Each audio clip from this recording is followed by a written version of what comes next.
Gerald കാർപ്പിന്റെ cell and molecular biology എന്ന പുസ്തകത്തെ നമുക്കിന്നൊന്ന് പരിചയപ്പെടാം.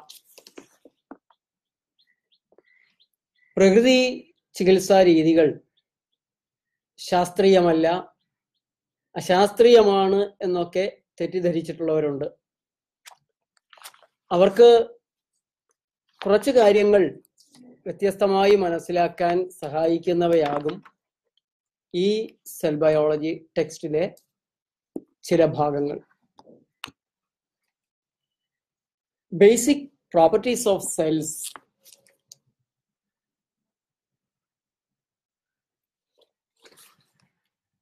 Page number 3. Just as plants and animals are alive, so too are cells. Life, in fact, is the most basic property of cells. And cells are the smallest units to exhibit this property. Unlike the parts of a cell, which simply deteriorate if isolated, all cells can be removed from a plant or animal and cultured in a laboratory where they will grow and reproduce for extended periods of time.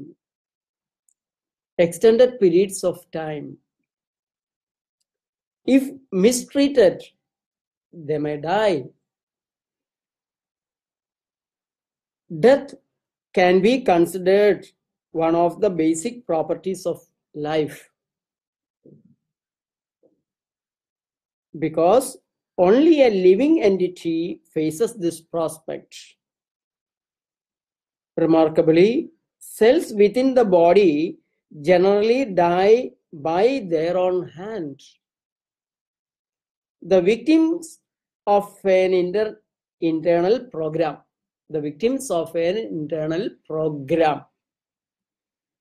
that causes cells that are no longer needed, or cells that poses a risk of becoming cancerous, or to eliminate themselves.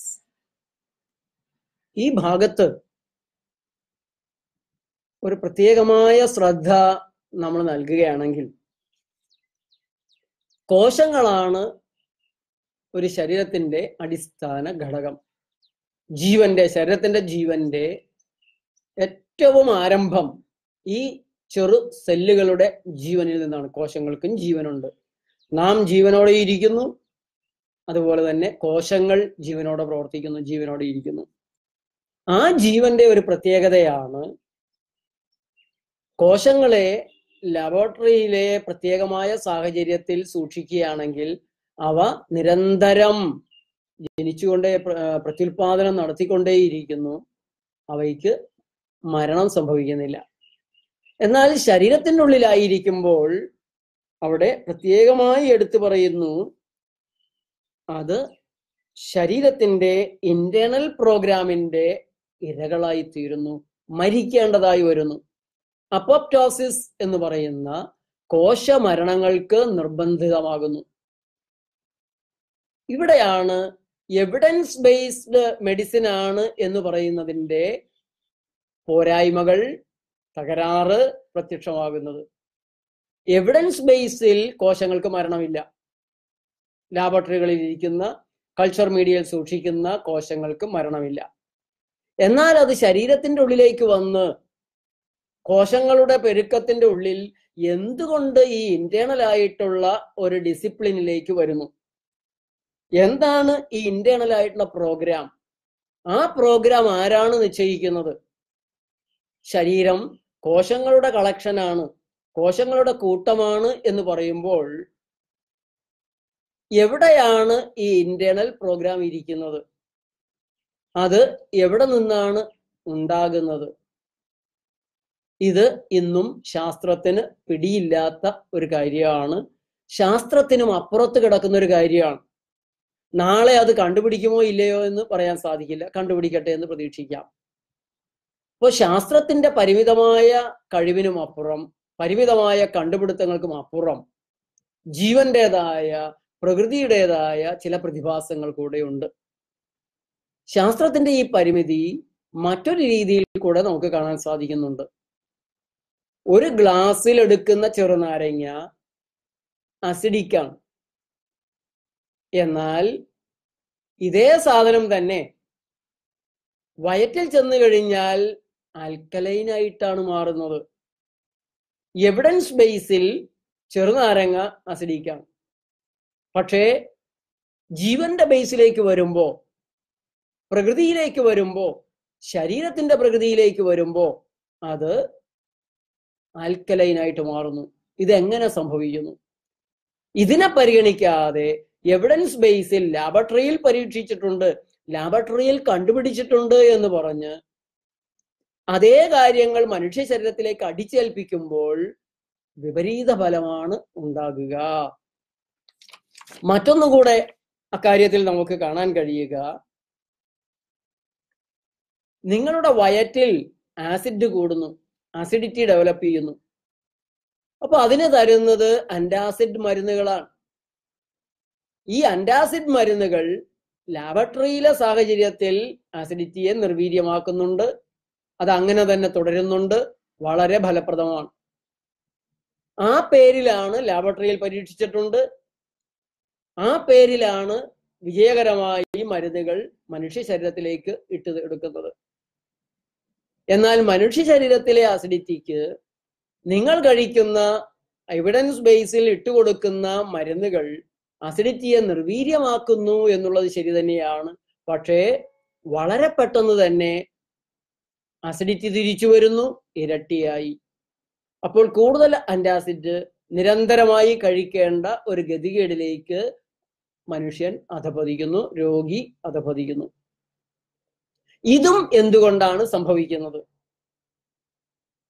പ്രകൃതി ചികിത്സ അതിന്റെ മർമ്മം പണ്ടേ കണ്ടെത്തിയതാണ്. കാരണം മനുഷ്യ ശരീരത്തിൽ ജീവന്റെ പ്രത്യേകമായ ഒരു പ്രവർത്തനം, കോശങ്ങളുടെ ജീവൻ, കോശങ്ങൾ കൂടിച്ചേരുമ്പോൾ ആ കോശങ്ങൾ പോലും അനുസരിക്കേണ്ടതായി വരുന്ന ഒരു ഇന്റേണൽ ആയിട്ടുള്ള ഒരു ശക്തിവിശേഷത്തിന്റെ, ഒരു ഇന്റേണൽ ഡിസിപ്ലിന്റെ, ഒരു ഇന്റേണൽ പ്രോഗ്രാമിന്റെ വേറൊരു തലമുണ്ട്. ആ തലം പ്രൈമറി ഇഫക്റ്റ്, സെക്കൻഡറി ഇഫക്റ്റ്. മനുഷ്യ ശരീരത്തിലേക്ക് ചെല്ലുന്ന എന്തിനും ആദ്യം അത് ഉണ്ടാക്കുന്ന ഒരു ഫലമുണ്ട്. ആ ഫലമല്ല കുറച്ചു നേരം കഴിഞ്ഞാൽ ഉണ്ടാകുക, ആദ്യ ഫലത്തിന് നേരെ വിപരീതമായ മറ്റൊരു ഫലമാണ്. അതിനെ സെക്കൻഡറി ഇഫക്റ്റ് എന്ന് പറയും. പ്രൈമറി ഇഫക്റ്റ്, ഏതൊരു ഭക്ഷണ സാധനവും ആദ്യം ശരീരത്തിൽ ഉണ്ടാക്കുന്ന പ്രതികരണം അത് പ്രൈമറി ഇഫക്റ്റ് ആണ്. അത് വളരെ ചെറിയ കാലയളവിലേക്കുള്ളതാണ്. അതേ തുടർന്ന് വരുന്ന സെക്കൻഡറി ഇഫക്റ്റ് ആവട്ടെ പ്രൈമറി ഇഫക്റ്റിന് നേരെ എതിരും ദീർഘകാലം നീണ്ടു നിൽക്കുന്നതുമാണ്. ഇത് മനസ്സിലാക്കാൻ നമ്മുടെ വൈദ്യന്മാർക്കും നമ്മുടെ ശാസ്ത്രജ്ഞന്മാർക്കും നമ്മുടെ ഡോക്ടർമാർക്കും കഴിയാതെ പോയത് കൊണ്ടാണ് മരുന്നുകൾ, സസ്യമരുന്നുകൾ, ഹെർബൽ മരുന്നുകൾ അല്ലായെങ്കിൽ കെമിക്കൽ മരുന്നുകൾ ഉടനടി ഫലം തരുന്നു, ലാബിൽ തെളിഞ്ഞു. പക്ഷെ ജീവനിൽ അത് നേരെ വിരുദ്ധമാണ്, ജീവനിൽ തെളിയുന്നില്ല. അതുകൊണ്ടാണ് ഈ എവിഡൻസ് ബേസ്ഡ് മരുന്നുകൾ രോഗമാറ്റത്തിന്റെ കാര്യത്തിൽ അമ്പരന്ന് നിൽക്കുന്നത്, നിസ്സഹായമായി തീരുന്നത്, പരിതാപകരമായ രീതിയിൽ പരാജയപ്പെട്ടു പോകുന്നത്. ഈ പ്രൈമറി ഇഫക്റ്റിന്റെയും സെക്കൻഡറി ഇഫക്റ്റിന്റെയും വലിയൊരു ഉദാഹരണമാണ് ചായ.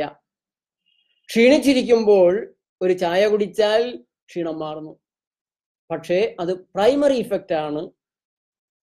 കൂടുതൽ ക്ഷീണത്തിലേക്ക് നിങ്ങൾ വീഴുന്നു, അത് നീണ്ടു നിൽക്കുന്നതാണ്, നിങ്ങൾ വീണ്ടും വീണ്ടും ചായ കുടിക്കാൻ നിർബന്ധിതരാകുന്നു. ഇതേ തലം തന്നെ നമുക്ക് അല്പം കൂടെ കൂടിയ തലത്തിൽ ചാരായത്തിന്റെ കാര്യത്തിൽ, മദ്യത്തിന്റെ കാര്യത്തിൽ കാണാൻ കഴിയും. മദ്യം കുടിക്കുമ്പോൾ എനർജിയാണ്, ഉന്മേഷമാണ്, ഉത്സാഹമാണ്. പക്ഷേ അല്പം കഴിയുമ്പോഴേക്കും അത് കൂടിയ ക്ഷീണത്തിലേക്ക്, ഉന്മേഷത്തോടെ മദ്യം കഴിച്ച് ഉന്മേഷത്തോടെ പെരുമാറി കിടന്നുറങ്ങി രാവിലെ എഴുന്നേക്കാൻ വയ്യാതാകുന്നു. അത് അതിന്റെ സെക്കൻഡറി ഇഫക്റ്റ് ആണ്. ഇത് മരുന്നുകൾക്കുമുണ്ട്. മരുന്നുകൾ പെട്ടെന്ന് രോഗം മാറ്റിത്തരുന്നു, ഷുഗർ ലെവൽ നേരെയാക്കുന്നു, BP താഴെ കൊണ്ടുവരുന്നു, ഓരോരോ രോഗങ്ങളും മാറ്റിത്തരുന്നു. പക്ഷെ സെക്കൻഡറി ഇഫക്റ്റ് പുറകെ വരുന്നുണ്ട്. അതാകട്ടെ ആദ്യത്തെ ഇഫക്റ്റിനേക്കാൾ എതിരാണ്, കൂടുതൽ നീണ്ടു നിൽക്കുന്നതാണ്, കൂടുതൽ കഠിനമായ രോഗങ്ങളാണ്, കൂടുതൽ വേദനയാണ്, കൂടുതൽ പ്രയാസങ്ങളാണ്. ഇപ്പോ നമ്മൾ ചോറ് കഴിക്കുന്നു, നന്നായിട്ട് ഭക്ഷണം കഴിച്ചു, ക്ഷീണമാണ് ഉണ്ടാകുക, കിടന്നുറങ്ങാൻ തോന്നുന്നു. പ്രൈമറി ഇഫക്റ്റ് ക്ഷീണം. ആഹാര സാധനങ്ങളുടെ പ്രൈമറി ഇഫക്റ്റ് ക്ഷീണമാണ്. പക്ഷെ അതിന്റെ സെക്കൻഡറി ഇഫക്റ്റ് നേരെ വിപരീതമാണ്, ഉന്മേഷമാണ്. അത് ദീർഘകാലത്തേക്കുള്ളതാണ്. ഇപ്പോ രോഗം എന്നുള്ളതിന് എവിഡൻസ് ബേസിൽ ട്രീറ്റ് ചെയ്താൽ മാറാത്തത്, ആ എവിഡൻസുകൾ വെറുതെ ആകുന്നത് ശരീരത്തിൻ്റെതായ ഈ ഇന്റേണൽ പ്രോഗ്രാമിന്റെ പ്രത്യേകത കൊണ്ടാണ്, ഇന്റേണൽ ഡിസിപ്ലിന്റെ പ്രത്യേകത കൊണ്ടാണ്. ഇനി മറ്റൊരു കാര്യം കൂടെ ഉള്ളത്, എവിഡൻസ് എവിടെയാണ്, എന്താണ്? ഇപ്പൊ ക്യാൻസറിന് നല്ല ചികിത്സയുണ്ട്, നീണ്ടു നിൽക്കുന്ന ഗംഭീര ചികിത്സയാണ്. ക്യാൻസർ വന്ന ഭാഗത്തെ മാന്തിപ്പറിച്ചു കളയുക, റേഡിയേഷൻ നടത്തി അവിടം കരിക്കുക, കീമോ ചെയ്ത് ശരീരമൊത്താകെ വിഷം കലക്കി കോശങ്ങളുടെ പ്രത്യുൽപാദനത്തെ, വിഭജനത്തെ തടഞ്ഞു നിർത്തി ആളുടെ ജീവിത കാലയളവിനൊരു കർട്ടൻ ഇടുക. ഇതാണ് ഇന്ന് നിലവിലുള്ള ക്യാൻസറിന്റെ ചികിത്സ. എവിഡൻസ് ബേസ്ഡ് ആണ്. എന്താണ് എവിഡൻസ്? ക്യാൻസറിന്റെ കാരണം അറിയാമോ? ഇല്ല, അതറിയില്ല. പ്രമേഹത്തിന്റെ കാരണം അറിയാമോ? ഇല്ല, അതും കൃത്യമായിട്ട് അറിയില്ല. ട്യൂമർ ഉണ്ടാകുന്നതിന്റെ കാരണം അറിയാമോ? അതും അറിയില്ല. മാനസിക രോഗം ഉണ്ടാകുന്നതിന്റെ കാരണം അറിയാമോ? അതും അറിയില്ല. മൈഗ്രെയിന്റെ കാരണം അറിയാമോ? അറിയില്ല. ആസ്തമയുടെ കാരണം അറിയാവോ? അറിയില്ല. അങ്ങനെ രോഗങ്ങളുടെ കാരണം അറിയില്ല എന്ന് പറയുന്ന ഈ ചികിത്സാ സമ്പ്രദായം എന്ത് എവിഡൻസിലാണ് ചികിത്സ നിശ്ചയിക്കുന്നത്? കാരണമറിയാതെ എങ്ങനെയാണ് ഒരു കാര്യത്തെ സമീപിക്കുക, ചികിത്സിക്കുക? തലവേദനയുടെ കാരണം, പ്രകൃതി ചികിത്സയിൽ ഞങ്ങള് രോഗത്തെ അല്ല നോക്കുന്നത്, കാരണത്തെയാണ്. ആ കാരണത്തെ മാറ്റാനാണ് ശ്രമിക്കുന്നത്. പലർക്കും ഒരു ധാരണയുണ്ട്, ഞങ്ങൾ എന്തൊക്കെയോ മരുന്ന് കൊടുക്കുന്നു. പച്ചമരുന്ന്, ഒരു മരുന്നും ഇല്ല. ഞങ്ങൾ പച്ചമരുന്നിനും എതിരാണ്, മഞ്ഞമരുന്നിനും എതിരാണ്, രാസമരുന്നിനും എതിരാണ്. അതിന്റെ ആവശ്യമില്ല. കോശങ്ങൾക്ക് സ്വയം കേടുതീർക്കാൻ അറിയാമെന്ന് മെഡിക്കൽ ടെക്സ്റ്റുകൾ പറയുമ്പോൾ അതിൽ പരം വലിയ എവിഡൻസ് എന്താണ് വേണ്ടത്? രോഗം ശത്രുവല്ല. രോഗകാരണത്തെ മാറ്റാൻ വേണ്ടിയുള്ള ശരീരത്തിന്റെ ശ്രമമാണ്. രോഗകാരണങ്ങൾ മാറ്റിയാൽ രോഗം മാറിക്കൊള്ളും. നേരെ കിടക്കുന്ന കാര്യമാണ്. എനിക്ക് പനി തരൂ, ഞാൻ സകല രോഗങ്ങളെയും മാറ്റിത്തരാമെന്ന് ഹിപ്പോക്രാറ്റസ്, ആധുനിക വൈദ്യശാസ്ത്രം അതിന്റെ പിതാവായി ആദരിക്കുന്ന മഹാവ്യക്തി. ഇപ്പോ എവിഡൻസ് എന്താണ്? എന്തുകൊണ്ടാണ് ഉണ്ടായതെന്ന് അറിയില്ല, എവിടെ നിന്നാണ് വരുന്നതെന്നറിയില്ല. പിന്നെ നിങ്ങൾക്ക് എങ്ങനെയാണ് തടയാനാകുക? ഇനി ക്യാൻസറിന്റെ ചികിത്സയിൽ മുഴ മാന്തിപ്പറിച്ചു കളഞ്ഞാൽ ക്യാൻസർ മാറുമോ? മുഴ മാത്രമാണോ ക്യാൻസർ? ക്യാൻസർ കൊണ്ട് ഉണ്ടാകുന്നതല്ലേ മുഴ? ശരീരത്തിന്റെ കോശ വിഭജന താളം, അപ്പോപ്റ്റോസിസ് എന്ന് പറയുന്ന കോശ മരണത്തിന്റെ താളം, ഇതെല്ലാം തകരാറിലായതിനെ തുടർന്നല്ലേ ഒരു ഭാഗത്ത് കോശങ്ങൾ അങ്ങനെ കൂടിക്കിടക്കുന്നത്, ഒരു മുഴയുണ്ടാകുന്നത്? അതിനാ മുഴ മാത്രം മാറ്റിയത് കൊണ്ട് കാര്യമുണ്ടോ? വെള്ളമൊഴുകി കുടം നിറയുന്നതിന് ആ കുടമെടുത്ത് മാറ്റിയാൽ വെള്ളമൊഴുക്ക് നിൽക്കുമോ? അത് മറ്റൊരു അവയവത്തിലേക്ക് ചെന്ന് വീടില്ലേ? അതുകൊണ്ടല്ലേ ക്യാൻസറിന്റെ ചികിത്സകൾ ബ്രസ്റ്റിന് ചെയ്തു കഴിഞ്ഞാൽ 2 കൊല്ലത്തിനുള്ളിൽ ലിവറിൽ വരുന്നു, ലങ്സിൽ വരുന്നു. ഇനി ഒരു ക്യാൻസർ എന്ന് പറഞ്ഞ രോഗത്തിന് റേഡിയേഷൻ ചെയ്തു കഴിഞ്ഞാൽ റേഡിയേഷൻ ക്യാൻസർ ഉണ്ടാക്കുന്നതാണെന്നാണല്ലോ എവിഡൻസ്. കീമോതെറാപ്പി മരുന്നുകളും ക്യാൻസർ ഉണ്ടാക്കുമെന്നാണ് എവിഡൻസ് ഉള്ളത്. അത് ലോകാരോഗ്യ സംഘടന പറയുന്നുണ്ട്. സംശയമുള്ളവർ ലോകാരോഗ്യ സംഘടന WHO ക്യാൻസർ ലിസ്റ്റ് എന്ന് ഒന്ന് ടൈപ്പ് ചെയ്ത് നോക്കുക. ഗൂഗിൾ ചെയ്താൽ അതിലെ ക്യാൻസറിന്റെ ലിസ്റ്റില് ക്യാൻസർകാരികളായിട്ട് ലോകാരോഗ്യ സംഘടന ക്ലാസിഫൈ ചെയ്തിട്ടുള്ളതിൽ റേഡിയേഷനെയും കീമോതെറാപ്പിയെയും നിങ്ങൾക്ക് കാണാൻ സാധിക്കും. ഒട്ടുമിക്ക അലോപ്പതി മരുന്നുകളും പ്രൈൻ പോലുള്ള മരുന്നുകളെ കാണാൻ സാധിക്കും. പാരാസെറ്റമോൾ ക്യാൻസർ ഉണ്ടാക്കുമെന്ന് ലോകാരോഗ്യ സംഘടന ലിസ്റ്റിൽ കയറിയിട്ടില്ല എങ്കിലും ബ്രിട്ടീഷ് മെഡിക്കൽ ജേർണലിൽ പാരാസെറ്റമോൾ ക്യാൻസർ ഉണ്ടാക്കുമെന്നുള്ള കാര്യം കയറി കഴിഞ്ഞിട്ടുണ്ട്. അപ്പോ എവിഡൻസ് ബേസ്ഡ് ആണ് എന്ന് പറയുന്നത് അശാസ്ത്രീയമാണ്. ഈ ശാസ്ത്രത്തെ മുഴുവൻ ഉൾക്കൊള്ളുന്നതാണ്. ബയോളജിയുടെ സിദ്ധാന്തങ്ങളും ഫിസിക്സിന്റെ സിദ്ധാന്തങ്ങളും എല്ലാം ഉൾക്കൊള്ളുന്നതാണ് പ്രകൃതി ചികിത്സയുടെ കാഴ്ചപ്പാടും പ്രവർത്തനങ്ങളും. നിലവിലുള്ള പരിമിതമായ ശാസ്ത്രത്തിന് അംഗീകരിക്കാനാവാത്ത, ആ ശാസ്ത്രത്തെ എതിർക്കുന്നത് ഒന്നും തന്നെ പ്രകൃതി ചികിത്സകർ ചെയ്യുന്നില്ല.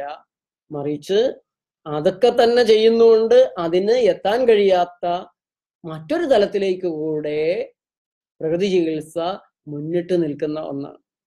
അതുകൊണ്ട് പ്രകൃതി ചികിത്സ സെൽ ബയോളജിയെ 100% ശരിവയ്ക്കുന്നു. കോശങ്ങൾക്ക് സ്വയം കേടുതീർക്കാനുള്ള കഴിവുണ്ട്. കോശങ്ങൾക്ക് അതിനെ ആക്രമിക്കാനായി ഇടയുള്ള അണുക്കളെ, ഇവരീ പറയുന്ന വൈറസ് ആയാലും ഫംഗി ആയാലും പ്രോട്ടോസോവയായാലും അമീബയായാലും ബാക്ടീരിയ ആയാലും അതിനെയൊക്കെ ഇല്ലാതാക്കാനുള്ള, ചെറുത്ത് നിൽക്കാനുള്ള അസാധാരണമായ കഴിവുകൾ കോശങ്ങൾക്കുണ്ട്. അതുകൊണ്ട് കുറച്ചുകൂടെ ഗൗരവമായി പ്രകൃതി ജീവനത്തെ, പ്രകൃതി ചികിത്സയെ പഠിക്കാൻ നമ്മളുടെ സുഹൃത്തുക്കൾ തയ്യാറാവണം. ഇത് കേവലം ഒരു സൂത്രപ്പണിയോ അല്ലെങ്കിൽ മന്ത്രവാദമോ മാജിക്കൽ റെമഡിയോ അല്ല. ഇതിലൊരു മാജിക്കും ഇല്ല, മാജിക്ക് സാധ്യവുമല്ല. ചതഞ്ഞറിഞ്ഞു പോകുന്ന, ആക്സിഡന്റിൽ ചതഞ്ഞറിഞ്ഞു പോകുന്ന മാംസപേശികളെ ഓം ക്രീം കുട്ടിച്ചാത്താമെന്ന് പറഞ്ഞ് ഉടനെ ഉണ്ടാക്കിത്തരാൻ ഒരു മരുന്നിന് പറ്റുമോ? ഭൂലോകത്ത് ഏതെങ്കിലും മരുന്നുണ്ടോ ആക്സിഡന്റ് പറ്റിയ അവയവങ്ങളെ നേരെയാക്കി തരുന്നത്? ഒരു മരുന്നിനും അത് സാധിക്കില്ല. തലവേദന മാറ്റിത്തരാൻ ഒരു മരുന്നിനും സാധിക്കില്ല. വേദന അവിടെ തന്നെ ഉണ്ടാകും. അതില്ല എന്ന് തോന്നിപ്പിക്കാൻ ഒരു മരുന്നിനെ കൊണ്ട് ചതി ഉണ്ടാക്കാം. അത് മാജിക്കൽ റെമഡിയാണ്. കാരണം അവിടെ ഇരിക്കുമ്പോൾ തന്നെ, കാര്യവും അവിടെ ഇരിക്കുമ്പോൾ തന്നെ അതില്ല എന്ന് തോന്നിപ്പിക്കുന്ന ചതിയാണ് മരുന്നുകൾ ചെയ്യുന്നത്. കാൽമുട്ട് വേദനയ്ക്ക് മരുന്ന് കൊടുക്കും. മരുന്ന് കഴിക്കുമ്പോൾ വേദന ഇല്ല എന്ന് തോന്നും. പാവ അമ്മമാര് അപ്പൂപ്പന്മാര് നടക്കാൻ തുടങ്ങും. വേദനയില്ലല്ലോ. വേദന എവിടെ പോയി? മരുന്ന് കൊണ്ട് വേദന അറിയിക്കുന്ന സംവിധാനം മരവിപ്പിച്ചിട്ടേ ഉള്ളൂ. ആ വേദനയും കാരണവും എല്ലാം അവിടെ ഉള്ളപ്പോ അതറിയാതെ ഇവര് നടക്കും. വേദനയുടെ മരുന്നിന്റെ സ്വാധീനം കഴിയുമ്പോൾ കൂടുതൽ വേദന ഉണ്ടാകും. അപ്പൊ കൂടുതൽ മരുന്നെടുത്ത് കഴിക്കും. അങ്ങനെ മരുന്ന് കഴിച്ച് അതിനെ ഉപയോഗിക്കുന്ന അവരുടെ ഉള്ളിൽ കാരണം തുടരുന്നത് കൊണ്ട് കാര്യം ഗുരുതരമാകും. അപ്പൊ പിന്നെ മരുന്നുകൾ ഫലിക്കാതെയാകുമ്പോൾ കാൽമുട്ടിന്റെ ചിരട്ട മാറ്റി വെക്കുക, മുട്ടിലൊരു കമ്പി അങ്ങ് വെച്ചു കൊടുത്ത് കാല് മടക്കാനാവാത്ത രീതിയിൽ നടത്തുക, ഇങ്ങനെയുള്ള കെണികളിലേക്കാണ് ഇന്ന് ആധുനിക വൈദ്യശാസ്ത്രമാണ് എന്ന് സ്വയം അവകാശപ്പെടുന്ന അലോപ്പതി, ഇന്നത്തെ ആശുപത്രി ചികിത്സകൾ നമ്മെ കൊണ്ടുപോയി എത്തിക്കുന്നത്. അവിടെ ഒരു വീണ്ടും വിചാരം ആവശ്യമാണ്, തുറന്ന പഠനം ആവശ്യമാണ്, സംവാദം ആവശ്യമാണ്, താരതമ്യ പഠനം ആവശ്യമാണ്. എൻ്റെ പ്രകൃതി ചികിത്സാലയങ്ങൾ 6 ഞാൻ തുറന്നു വെച്ചിരിക്കുന്നു. ഒരു അലോപ്പതി ആശുപത്രി തുറന്നു വയ്ക്ക്, താരതമ്യ പഠനം നടത്തൂ. എവിഡൻസ് അങ്ങനെയാണ് കണ്ടുപിടിക്കേണ്ടത്. ലാബിൽ മാത്രമല്ല എവിഡൻസ്, പ്രയോഗത്തിൽ എവിഡൻസ് ഇല്ലാത്ത, പ്രയോഗത്തിൽ തെളിയാത്ത ഒന്നിനെ നമുക്ക് എങ്ങനെ സ്വീകരിക്കാൻ സാധിക്കും? ലാബിൽ ആരോ എപ്പോഴോ എങ്ങനെയോ തെളിയിച്ചിട്ടുണ്ട് എന്ന് പറഞ്ഞ് മനുഷ്യരിലേക്ക് അത് കൊണ്ടുവരുന്നതിന് മുമ്പ് മനുഷ്യരിലെ ഫലം അതുകൂടെ തെളിയിക്കാൻ, അതുകൂടെ മനസ്സിലാക്കാൻ തയ്യാറാകണം എന്നാണ് വിനീതമായി ഇന്ന് ചികിത്സാ രംഗത്തുള്ള സുഹൃത്തുക്കളോട് അഭ്യർത്ഥിക്കാനുള്ളത്. അവർ ശാസ്ത്രീയമായ മനോഭാവത്തോടെ സംവാദത്തിനും തുടർ പരീക്ഷണങ്ങൾക്കും നിരീക്ഷണങ്ങൾക്കും തയ്യാറാകുമെന്നുള്ള പ്രതീക്ഷയിൽ നന്ദി, നമസ്കാരം.